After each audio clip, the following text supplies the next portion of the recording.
Hi friends, welcome back to my channel. எல்லாருக்கும் வணக்கம். எல்லோரும் எப்படி இருக்கீங்க? இன்றைக்கி என்ன ரெசிபின்னா இறால் எது வேணாலும் சொல்லுவாங்க. அதுவும் உருளைக்கிழங்கும் போட்டு ஒரு செமி கிரேவி தான் செய்து காட்ட போகிறேன். இது ரொம்ப சூப்பராக இருக்கும். கொஞ்சம் குலைவான சுட சுட சாதத்தில் இந்த கிரேவியை போட்டு சாப்பிடும்போது அவ்வளோ சூப்பராக இருக்கும். இல்லாட்டி கொஞ்சம் தக்காளி ரசமும் இதுவும் வச்சு சாப்பிட்டா அவ்வளோ சூப்பராக இருக்கும். இதை கண்டிப்பாக நீங்களும் வீட்டில் ட்ரை பண்ணி பார்த்துட்டு எப்படி இருக்குன்னு கமெண்ட் பண்ணுங்கள். இப்போ இதை எப்படி செய்யலாம், இதுக்கு தேவையான பொருட்கள்லாம் என்னென்னு பார்த்துடலாம் வாங்க. இதுக்கு மீடியம் சைஸு இறால் வாங்கியிருக்கேன். நான் சுத்தம் பண்ணி எடுத்திருக்கேன். இது கூடவே உருளைக்கிழங்கு ஒரு மீடியம் சைஸு எடுத்திருக்கேன். இதையும் தோல் எடுத்துகிட்டு ரெண்டாக கட் பண்ணி கழுவி வச்சுக்கோங்க.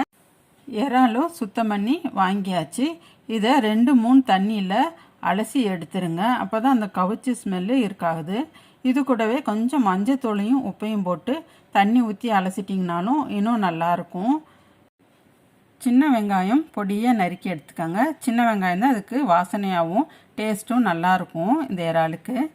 இப்போ ஸ்டவ்வும் ஆன் பண்ணி மண்சட்டி வச்சுருக்கேன். இப்போ எண்ணெய் ஊற்றிக்கோங்க. இதில் ஒரு 3 குழிக்கரண்டி சின்ன கரண்டி அளவு எடுத்துக்கோங்க. எண்ணெய் கொஞ்சம் கூட ஊற்றினா தான் டேஸ்ட்டு நல்லாயிருக்கும், வாசனையும் நல்லாயிருக்கும். மசாலா எல்லாம் எண்ணெயிலேயே வதங்கும் போது இப்போ இதில் கட் பண்ணி வச்சுருக்க சின்ன வெங்காயத்தை சேர்த்துருங்க. சேர்த்துட்டு கொஞ்சம் கிளறி விட்டுருங்க. மீடியம் சைஸு தக்காளி எடுத்துக்கோங்க. நல்லா கழுவி அதையும் பொடியாக கட் பண்ணி எடுத்துக்கோங்க.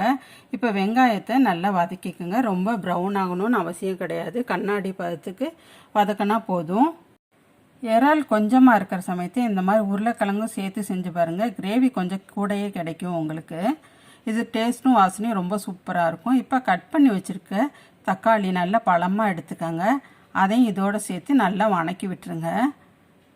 நல்ல எண்ணெயிலேயே வதங்கணும், எண்ணெய் பிரிஞ்சு வரணும், அந்த அளவுக்கு நல்லா வதக்கி விட்டுருங்க. இப்போ கொஞ்சம் கல்லுப்பு சேர்த்துக்கோங்க. இதோடையே இதையும் நல்லா மிக்ஸ் பண்ணி விட்டுருங்க. கல்லுப்பு கரையணும். நல்லா கிளறி விட்டுக்கிட்டே இருங்க. இப்போ கொஞ்சம் போல் இஞ்சி வெள்ளைப்பூண்டு பேஸ்ட்டு ஒரு 1/4 ஸ்பூன் அளவுக்கு சேர்த்துக்கோங்க. உங்களுக்கு இந்த ஃப்ளேவர் பிடிக்காது அப்படின்னா ஸ்கிப் பண்ணிக்கலாம் இஞ்சி வெள்ளைப்பூண்டு பேஸ்ட்டை. இப்போ நல்லா வதங்கிருச்சு. பச்சை வாசனை போகிற அளவுக்கு நல்லா வதக்கி விட்டுருங்க. இப்போ கட் பண்ணி வச்சுருக்க உருளைக்கிழங்க சேர்த்துக்கிறேன். 1/2 ஸ்பூன் காஷ்மீர் மிளகாத்தூள் எடுத்துக்கோங்க. பிளைன் மிளகாத்தூள்.